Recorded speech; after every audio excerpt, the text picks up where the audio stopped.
El acuerdo de la resignificación del monumento a los caídos en Pamplona sigue dando que hablar y llegaba al Parlamento de Navarra. Los partidos firmantes aseguran que este acuerdo logra paliar la situación desfavorable de las víctimas del franquismo, aunque la mayoría del arco parlamentario no lo tiene tan claro. Este acuerdo resuena en la Cámara Foral. UPN calificaba así el documento firmado por PSN, EH Bildu y Geroa Bai para resignificar el monumento a los caídos. Es humo. La formación regionalista cree que la dirección tomada no es la correcta para la convivencia. Han decidido simplemente cambiar de bando.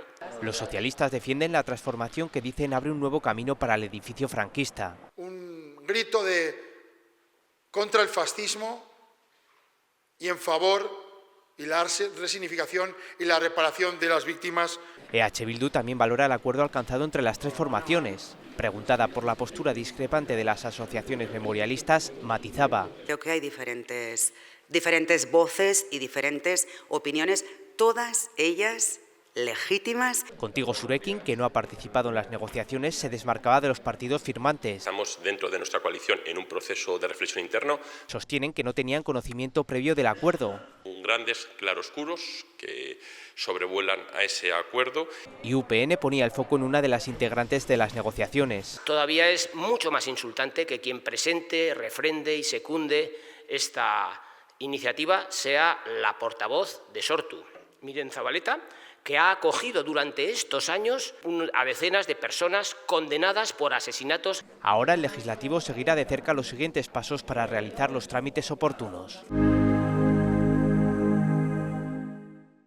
El legislativo foral se hacía eco de las declaraciones del empresario Víctor Aldama, que vertía acusaciones directas contra los altos cargos del gobierno de Sánchez y del Partido Socialista. Además, implicaba directamente al socialista navarro Santos Cerdán. Estas eran las valoraciones de los diferentes grupos parlamentarios. Se acabe esta sinrazón de gobierno salpicado de corrupción. La situación del Partido Socialista empieza a ser insostenible, ¿no?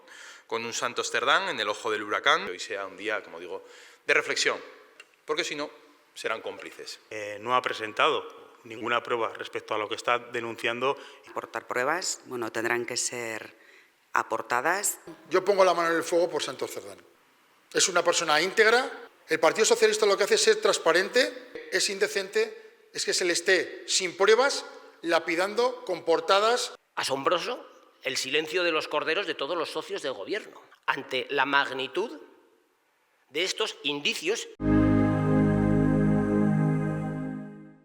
Miquel Asén, parlamentario de Geroa Bai, aquí en la Cámara Foral. Bienvenido al sillón. Muchísimas gracias, un placer estar de nuevo con vosotros. El año pasado hicimos una entrevista, repetimos por tanto, encantado la verdad de estar nuevamente con vosotros. ¿Con qué sensaciones saliste de la entrevista del año pasado? Bueno, era la primera vez que hacía una entrevista con vosotros, no la primera vez que participaba en un programa de Navarra Televisión, porque de vez en cuando me toca acudir al Dilema y allí sí que he participado en diferentes debates, pero sí la primera que se me hacía, digamos, personalmente.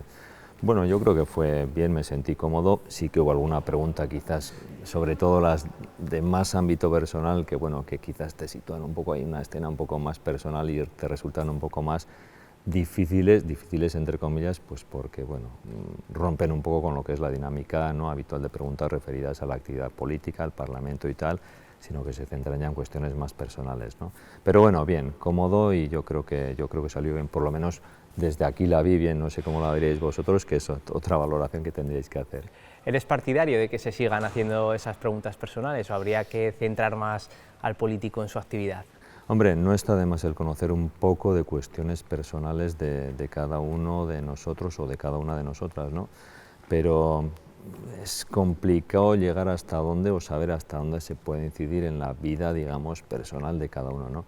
Quizás un poco genéricas, sí, sin entrar tanto quizás al detalle, pero no está de más que la gente, el público, nuestros votantes y nuestras votantes sepan, bueno, un poco algo relacionado con nuestras vidas personales. Tú como periodista ahora mismo, ¿cómo ves un poco la situación de los medios de comunicación que están en el foco? Yo creo que existe una gran polarización, de la misma manera que existe, digamos, en el ámbito político, se han ido polarizando posturas. Creo que lo mismo está ocurriendo en los medios de comunicación. quizás más a nivel estatal, porque es cierto que la situación en Navarra no está tan polarizada como lo está en el resto del Estado. Siempre han existido dentro de los medios de comunicación pues una línea editorial y detrás de cada medio además existe una empresa y siempre se ha conjugado ese interés, digamos, periodístico, de información y de opinión, pero a la vez conjugándolo lógicamente con unos intereses económicos, porque detrás hay una empresa que tiene que ganar dinero, bueno, pues para poder seguir manteniendo esa línea que le interesa. Pero en estos momentos esa polarización está llevando, me da la impresión, a mezclar, no sé si interesadamente o desinteresadamente, inconscientemente o conscientemente, creo que más esto último, a mezclar información y opinión, algo que antes, previamente, nunca se daba, dando datos, realidades que no tienen por qué estar mezcladas, digamos, en un mismo texto, artículo, documento, llamémoslo como queramos, ¿no? Por tanto, creo que se está, no sé cómo definirlo, dando ahí una mezcla de información y opinión que creo que no beneficia nada a los propios medios. ¿Y el ambiente aquí en la Cámara Foral cómo es? ¿Se está trasladando esa polarización también al legislativo? En la anterior entrevista el año pasado justo tocó después de la moción de censura en Pamplona y se notaban esas discrepancias, no sé ahora cómo está. Sí que se trasladó aquella tensión de aquellos momentos vividos en el ayuntamiento a aquí. De hecho se llegó, no sé si lo dije en aquel momento, pero sí que se llegó incluso a cierto plano personal, porque normalmente sabemos distinguir muy bien lo que es el debate político, digamos, de las relaciones personales, es decir, podemos, digamos, tener debates más o menos tensos políticos y una vez que sales del hemiciclo o de la comisión correspondiente, las relaciones personales normalmente son fluidas y cordiales. Y sin embargo, en aquellos momentos, creo que en este caso UPN llevó al extremo aquella situación y llegó a mezclar un poco lo que era las relaciones personales con el debate político, llegándose a mezclar. Afortunadamente, pues bueno, el tiempo, como se dice, va curando las heridas, pues el tiempo ha ido transcurriendo y ha ido cerrando aquello, con lo cual esas relaciones personales han ido tomando nuevamente pues la medida en que se tenían que desarrollar con la normalidad que había anteriormente, ¿no? Por tanto, eso se perdió y afortunadamente en estos momentos pues las relaciones son normalmente cordiales.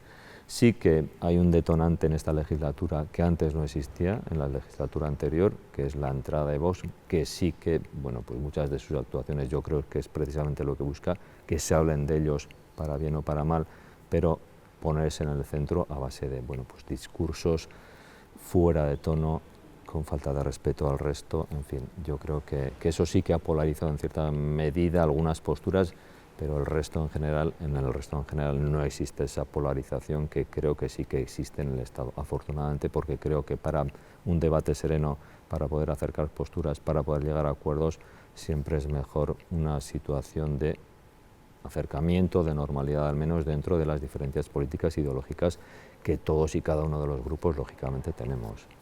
Esta semana se ha hablado mucho de la resignificación del monumento a los caídos. ¿Qué relación tiene Gero Abay con las asociaciones memorialistas que dicen que se sienten traicionados con ese acuerdo entre H. Bildu, Gero Abay y PSN?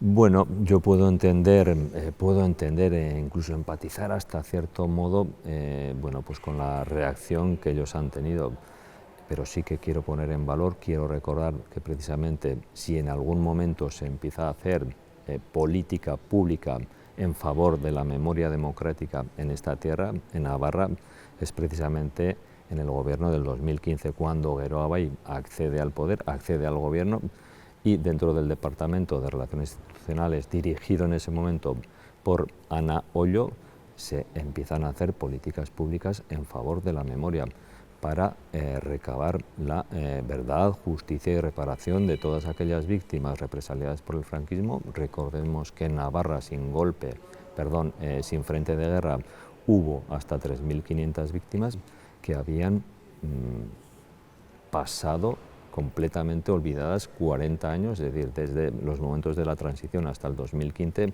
no hubo una política pública en favor de todas esas víctimas. Con el monumento, como digo, pues puedo entender que ellos, bueno, siempre han perseguido otro tipo de actuaciones y en este momento se ha llegado a un acuerdo, nosotros lo definimos, un acuerdo de mínimos para, no sé si llamar resignificación de ese edificio que siempre hemos catalogado además como el edificio más vergonzoso y vergonzante que ha existido como demostración del franquismo en Navarra. Es cierto, así lo hemos dicho, y sí que pusimos, digamos, dentro de ese acuerdo histórico dos condiciones importantes, fundamentales, básicas para que entrásemos en ese acuerdo. Primero, la invisibilización de la cúpula, es decir, la desaparición de alguna manera del paisaje urbano de Pamplona, porque es visible desde prácticamente de todos los puntos de la ciudad, por lo tanto la invisibilización, digamos, arquitectónicamente de esa cúpula, y por otro lado el que el nuevo edificio, los contenidos de que se dotara a ese nuevo edificio no se duplicaran con el Instituto Navarro de la Memoria, bueno, con el edificio que va a albergar el Instituto Navarro de la Memoria, que es precisamente el edificio del Marqués de Rozalejo, donde ya las obras están bastante avanzadas y bueno, pues a lo largo de esta legislatura, digamos, veremos ya que el instituto se traslada allá y allí desarrolle su, digamos, su actividad. La Ley de Medidas Fiscales y Tributarias también está acaparando gran parte de la mirada esta semana. Quería preguntarte qué opinión tiene Geroa cuando UPN llama a vuestra formación, que son los pagafantas del Gobierno, porque quien marca la hoja de ruta fiscal es EH Bildu.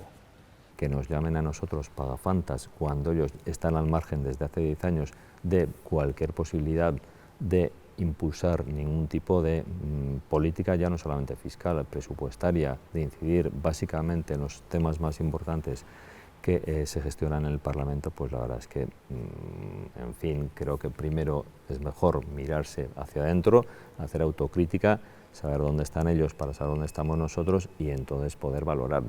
Y efectivamente, si hablamos ya de cuestiones fiscales, igual que en los presupuestos, es decir, nos sentamos, hablamos de determinadas cuestiones, negociamos y acordamos, y todos dejamos en una negociación, todos dejamos pelos en la gatera. Nunca se consigue el 100% de lo que nosotros pretendemos, y por mencionar algunos de los temas fiscales, podemos hablar de las medidas fiscales que se van a implementar en el sector primario, algo demandado, recordemos las movilizaciones habidas por los agricultores a principios de año, parece que se nos ha olvidado.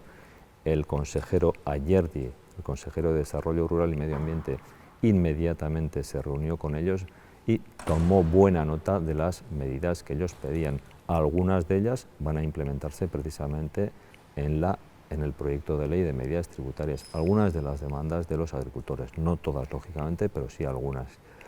Por ejemplo, pues el incremento del volumen de negocio de 300 a 350.000 euros para poder hacer una declaración por estimación directa especial, o la exención de determinadas ayudas de FEAGA o FEADER, o de impulso de una nueva actividad agraria. Bueno, pues son algunas de las medidas que, por cierto, ha aplaudido UAGN, el actor principal como responsable del sector primario, es decir, desde ese punto de vista las han aplaudido y han pedido que se apoyen esas medidas en el propio Parlamento.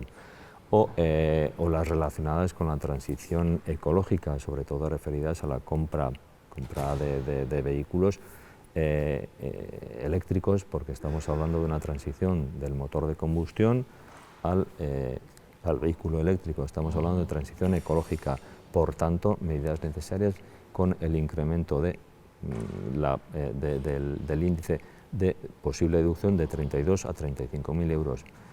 Como digo, estamos hablando de movilidad eléctrica, de esa transición hacia movilidad eléctrica, y esas medidas desde luego son impulsadas desde Geroa, un departamento de desarrollo rural, otro departamento nuestro de transición ecológica, y por tanto impulsadas por Geroa. Es decir, que alguien que no tiene capacidad ninguna decisoria, ni siquiera de incidir mínimamente ni en medidas fiscales ni en presupuestos, es decir, no valore lo que desde dentro estamos haciendo, y lógicamente con el apoyo parlamentario a esas medidas, pues es un poco, en fin, creo que es mejor que hagan autocrítica, vean lo que ellos pueden hacer, lo que están haciendo, y después, en todo caso, pues puedan criticar lo que nosotros sí que estamos haciendo desde dentro. Formas parte de la Comisión de Industria. ¿Recomendarías a un ciudadano navarro cogerse un coche eléctrico o comprarse?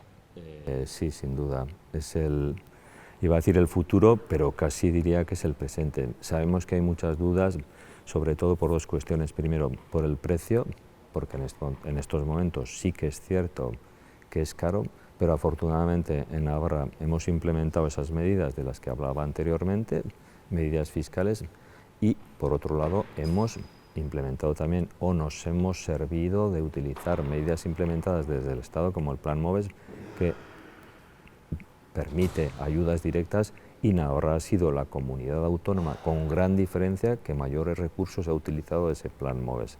Por tanto, ayudas directas y medidas fiscales.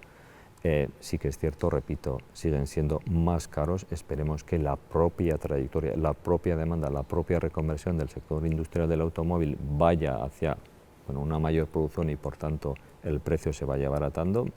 Tiene que ser el objetivo si queremos competir además con el gran, valga la expresión, motor en este momento automovilístico que es China. Si queremos competir con China tenemos que ir a abaratar costes, por tanto abaratar al vehículo. Y por otro lado, como problema, digamos, son los puntos de recarga, para lo cual, pues bueno, también se están implementando ayudas por parte del Gobierno de Navarra. Sí que eso, bueno, lógicamente no viajamos solamente en Navarra, ¿no? Quienes utilizamos el vehículo, pues en ocasiones salimos de nuestro perímetro de comodidad, vamos de vacaciones, nos movemos y sí que necesitamos a nivel estatal puntos efectivamente de recarga. Es decir, eso entiendo que se irá implementando porque no solamente es el presente, es el futuro, si queremos pasar lógicamente del motor de combustión hacia la movilidad eléctrica, y o lo hacemos ya, porque hay que hacerlo ya, porque hemos hablado muchas veces de que el planeta no tiene plan B, es decir, y los niveles de contaminación en estos momentos no se exigen ya esa transición hacia esa movilidad, hacia ese tipo de movilidad que contribuye a la descarbonización, digamos, del planeta. Por tanto, no solamente presente, sino también, o sea, no solamente futuro, perdón, sino también presente ya. ¿Hay silencio por parte de los socios del Ejecutivo Central y también Navarro en torno al caso Koldo y las acusaciones del empresario Víctor Aldama? No, silencio no. Alguien nos acusaba ayer, he leído en la prensa, en las declaraciones que se hacen todos los lunes después de la mesa y junta de portavoces, de silencio. Silencio no, en todo caso respeto a un tema que está judicializado. Veremos por dónde se desarrolla. Ha habido declaraciones en esta última semana por parte del señor Aldama referente a una serie de políticos, el señor Ábalos, el señor Koldo, que es, digamos, quien da el nombre a la instrucción en general, sobre el señor, en fin, sobre una serie de miembros del Partido Socialista. Creemos que hay que respetar el proceso que se está llevando judicialmente y luego demostrar realmente las acusaciones que en este caso ha realizado el señor Aldama, porque uno delante de un juez puede decir cualquier, cada uno sabrá lo que dice delante del juez por las responsabilidades o las consecuencias que puede acarrear, pero entendemos que cuando se hace una declaración del tipo que sea, luego realmente se tendrá que justificar y habrá que esperar si realmente, bueno, pues lo dicho por el señor Aldama es cierto o no.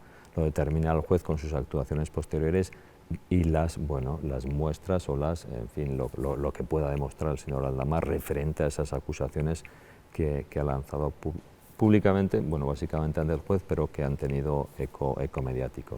Estamos terminando ya, rápidamente, ¿eres más de La Revuelta o El Hormiguero? Pues la verdad es que no sigo ninguno de los dos, pero en caso de seguir no tengo ninguna duda de que lo haría con La Revuelta. Y ya te digo que veo muy poca televisión, en alguna ocasión he llegado a ver, haciendo prácticamente zapping algunos minutos, algo de La Revuelta. El Hormiguero no lo veo nunca, en sus tiempos, en sus inicios, llegué a ver algo también haciendo zapping y desde luego en estos momentos me decantaría por La Revuelta sin ninguna duda. El próximo 3 de diciembre es el Día de Navarra y el Día del Euskera, que vas a celebrar con más fuerza. Bueno, yo creo que son compatibles ambos dos, ¿no? El Día de Navarra y el Euskera, porque ambos dos, digamos, constituyen un uno. Es decir, no se entiende Navarra sin el Euskera y no se entendería el Euskera tampoco sin Navarra. Es decir, creemos que el origen, la fuerza, digamos, del Euskera precisamente radicó aquí en nuestra tierra, fue de donde se expandió posteriormente, así lo dicen los anales históricos, desde donde se expandió al resto de rialdes, que decimos nosotros, donde se habla euskera, pero básicamente constituyen uno, por tanto, de ahí ese nexo de unión inseparable. No se puede celebrar el Día de Navarra sin el euskera y no se puede celebrar el Día del Euskera sin Navarra. Pues Miquel, esto ha sido todo, esperamos que veas la entrevista, aunque sea haciendo zapping. No, la veré con mucho gusto, desde luego. Un placer. Lo mismo.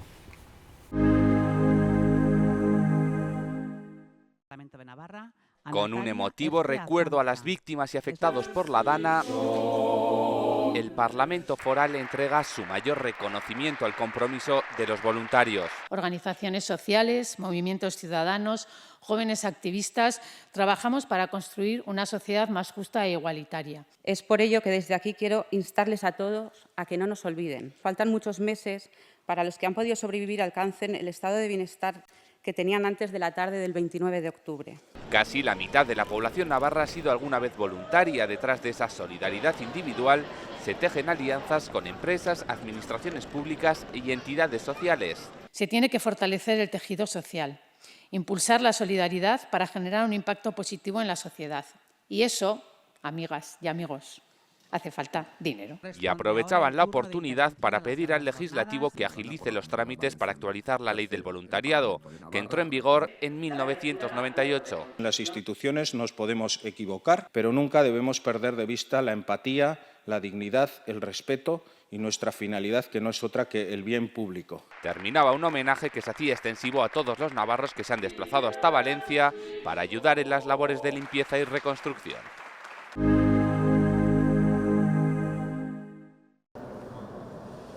Visita las entrañas del monumento a los caídos por parte de la Comisión de Memoria, Convivencia y Acción Exterior del Parlamento de Navarra. Los parlamentarios han tenido la oportunidad de conocer el monumento tras la tensión por el acuerdo para la resignificación de este. Un edificio que necesita una intervención importante. Nosotros creemos que estamos en un proceso abierto. No podemos obviar, ¿no?, que se trata de un edificio franquista, de exaltación franquista. En una visita guiada han conocido los distintos niveles que forman el monumento, desde la cúpula, pasando por los exteriores, hasta las criptas de Mola y Sanjurjo.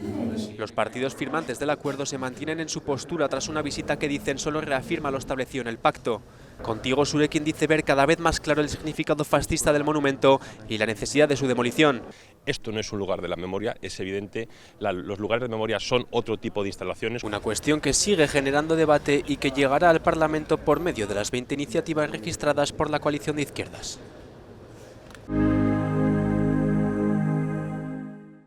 Las medidas fiscales acaparaban gran parte del debate en el pleno de este jueves. La oposición enmendaba la reforma de las medidas fiscales y tributarias del Gobierno de Navarra, asegurando que no ahonda en las necesidades que satisfaga la ciudadanía navarra. Por su parte, los socios del Ejecutivo Foral dicen que no dejan nadie atrás y son sinónimo de estabilidad. Salvado el trámite de las enmiendas a la totalidad, queda rechazada. La ley sigue su curso antes de su aprobación definitiva. Pero vamos a seguir trabajando con la seguridad que nos otorga la estabilidad de este Gobierno y la confianza de la ciudadanía, que ha apostado por políticas progresistas fiscales. El texto, que recoge la solución para los mutualistas con un coste de 150 millones de euros y medidas en materia de vivienda y sector agrario, levantaba las críticas de la oposición. Acusan a Arasti de talante antidemocrático. Crujir a los pequeños autónomos, a los pequeños empresarios, debe ser supersocial, ya me lo contarán ustedes. A Navarra no ha venido ni una gran empresa en los últimos 5 años. Por el contrario, perpetúa y agrava los problemas estructurales. Las formaciones que apoyan al Ejecutivo hablan de narrativa catastrofista y se posicionan en contra de la bajada de impuestos. Las trillizas pregoneras del apocalipsis que hoy, la verdad, se han superado. Recoge las demandas más relevantes del conjunto de la sociedad navarra en materia fiscal. No creen en los retos de manera colectiva. Se rechazaban con el voto imprescindible de H. Bildu, que pactaba estas medidas junto a los presupuestos. Por eso hay que seguir grabando de forma específica los beneficios de la gran banca y de las corporaciones energéticas, cuyos beneficios se han disparado en los últimos años. Se han registrado 26 enmiendas parciales que se debatirán ya en comisión.